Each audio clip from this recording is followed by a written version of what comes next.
Coucou les merveilles, c'est Chloé. Je vous présente aujourd'hui l'oracle de la forêt sacrée de Denise Linn aux éditions Exergue.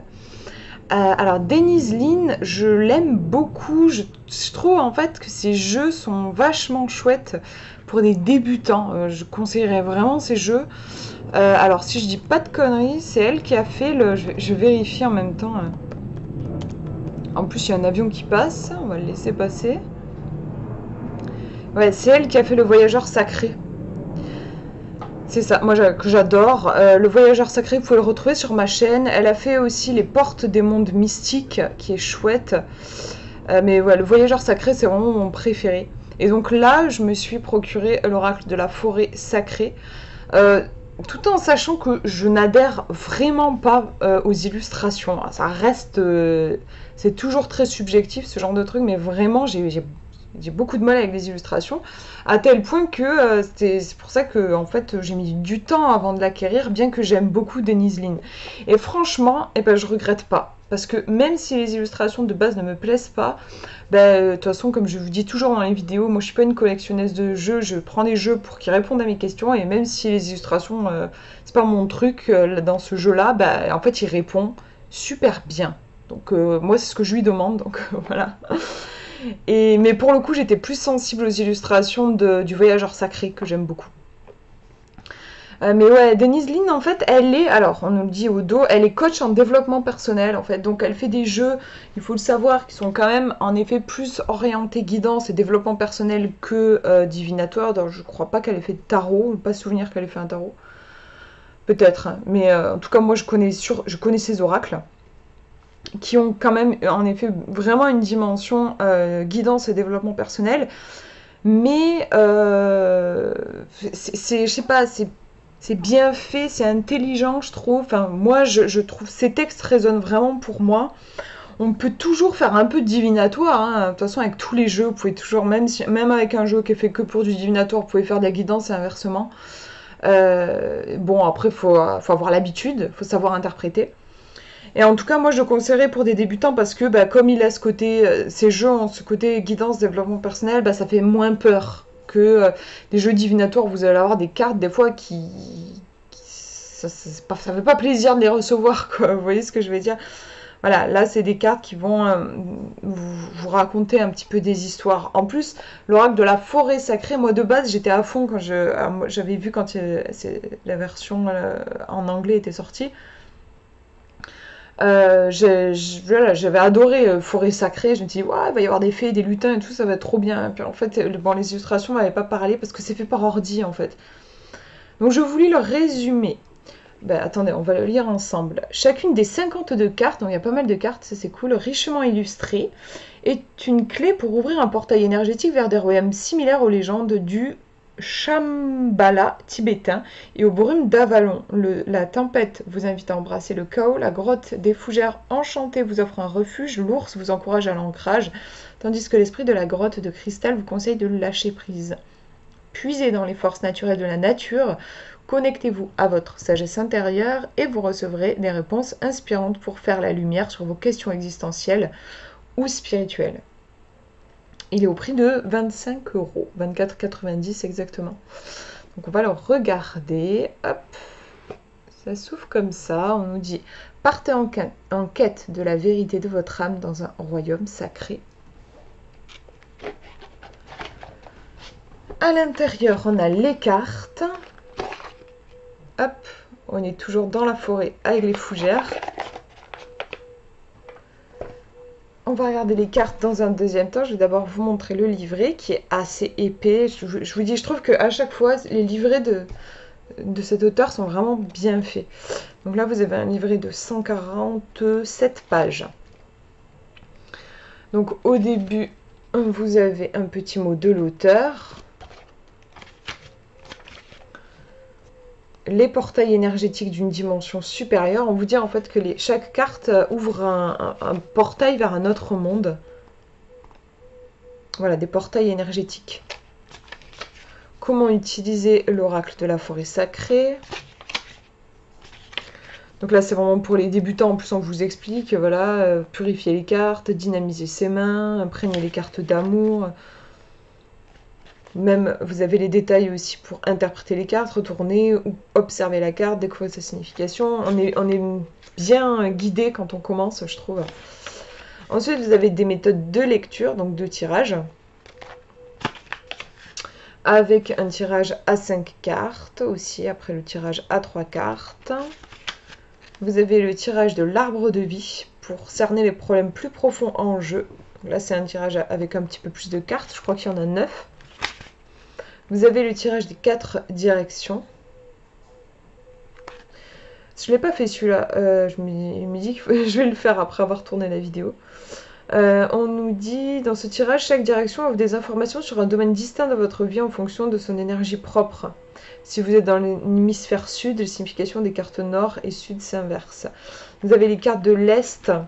L'Est, c'est le lieu du soleil levant, ça révèle ce qui commence dans votre vie. Le sud, c'est ce qui s'épanouit dans votre vie. L'Ouest, c'est ce que vous récoltez ou recueillez.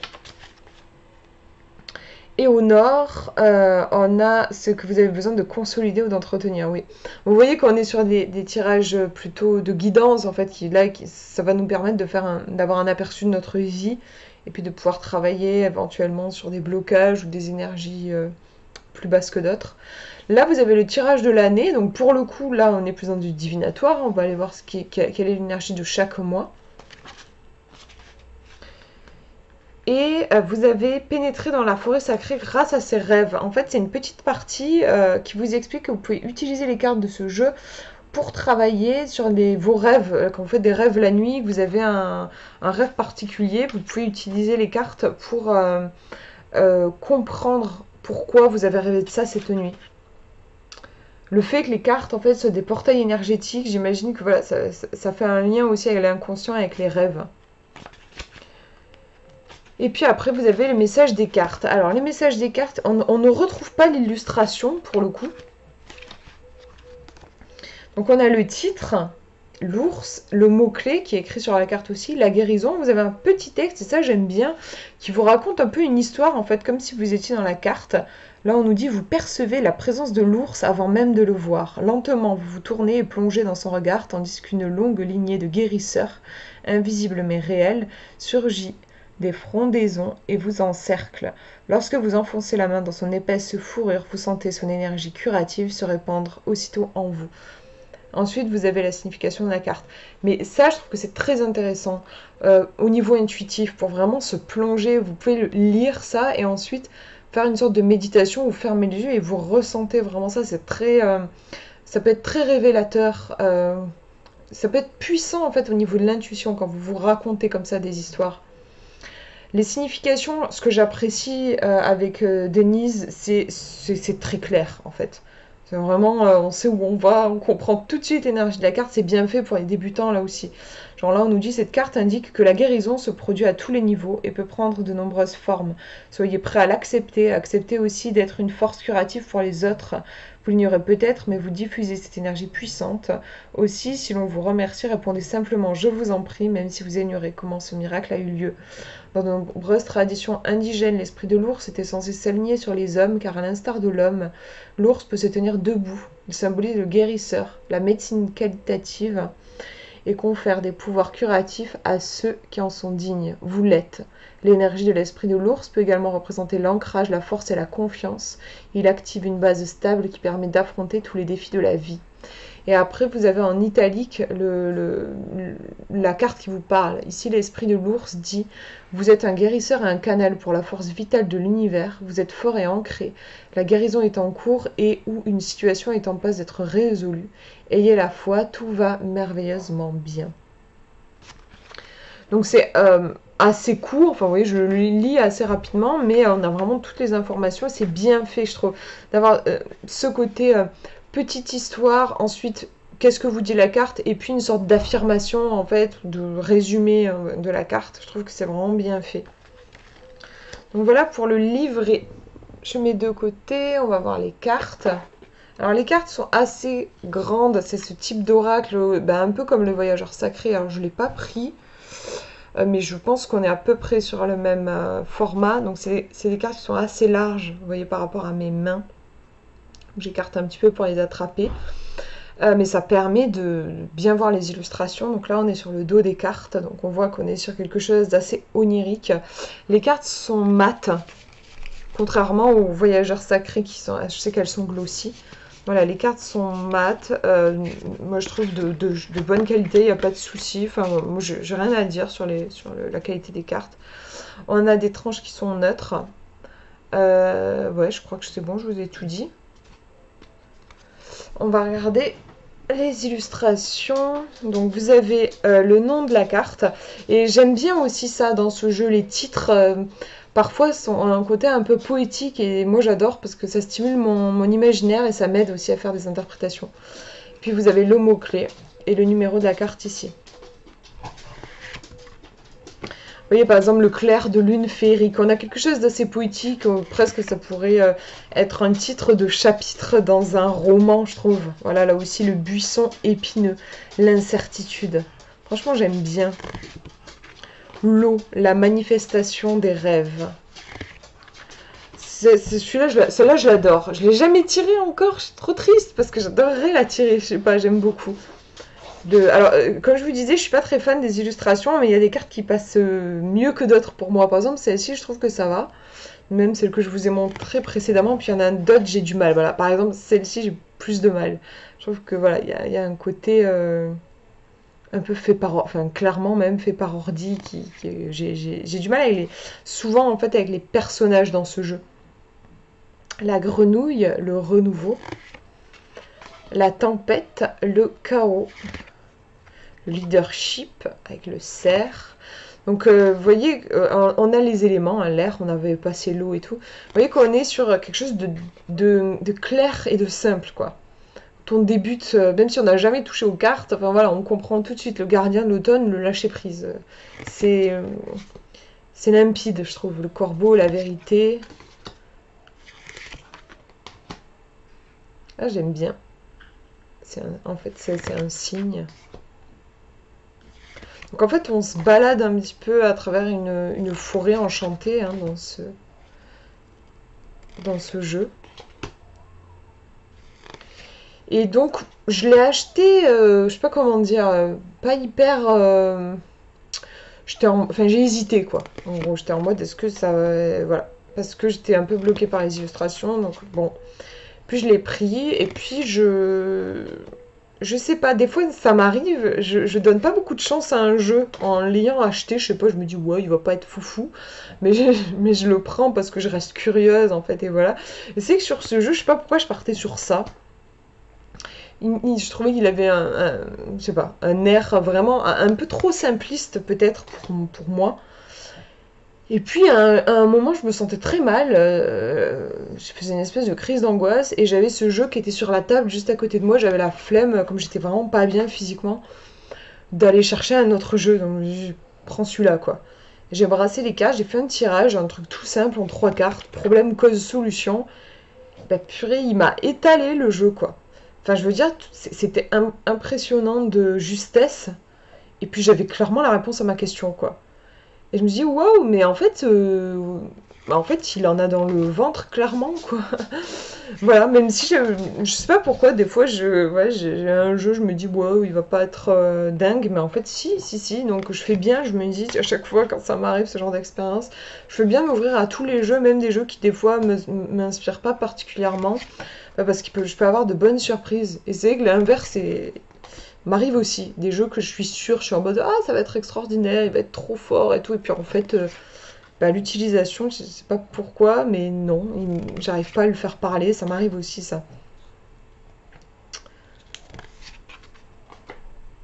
Donc je ferai des tirages avec aussi pour que vous puissiez l'expérimenter.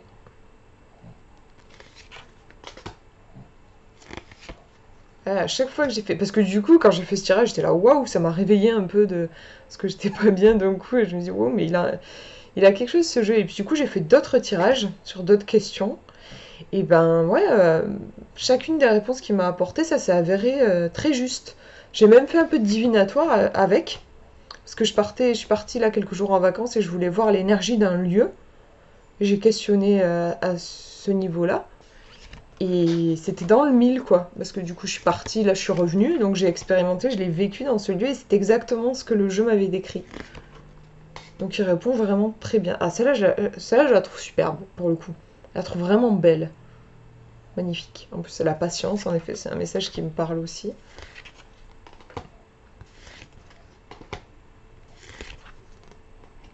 Celle-là aussi, je l'aime bien. Bah, c'est l'illustration de la boîte.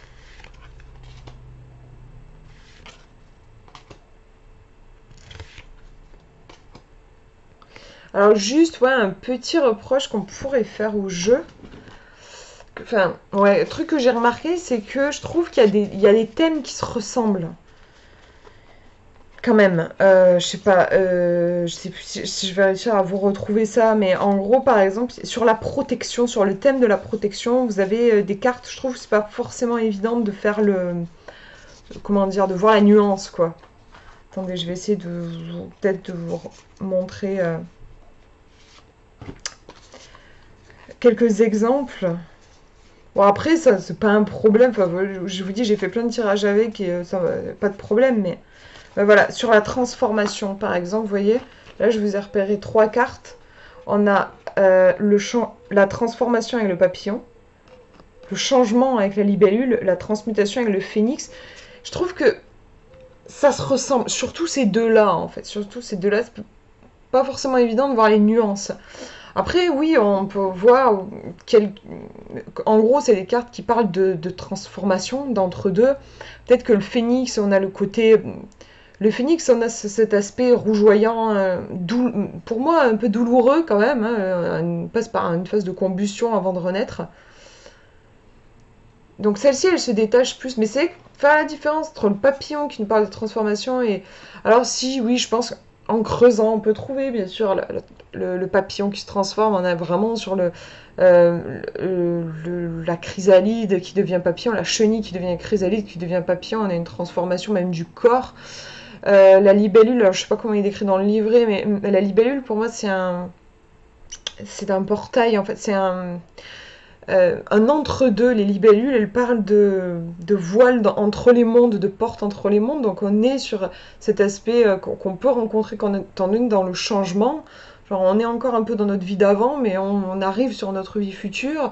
Donc ça peut être lu comme ça, mais c'est vrai que là, pour le coup, je trouve pour des débutants, on peut se dire, ok, bon, c'est quoi la différence? Si vous faites un gros tirage et que vous vous retrouvez avec deux cartes là, par exemple, on peut peut-être avoir du mal à capter la différence. Au niveau des titres, en tout cas, ouais, je sais pas. Bon, voilà, je voulais juste vous le dire. Après, vous ferez votre propre avis. Bon, moi, en tout cas, c'est juste que je l'ai remarqué, mais ça m'a pas dérangé, pour le moment, en tout cas, dans les tirages que j'ai fait. Donc, voilà donc pour cette présentation. Je vous fais de gros bisous. Prenez bien soin de vous.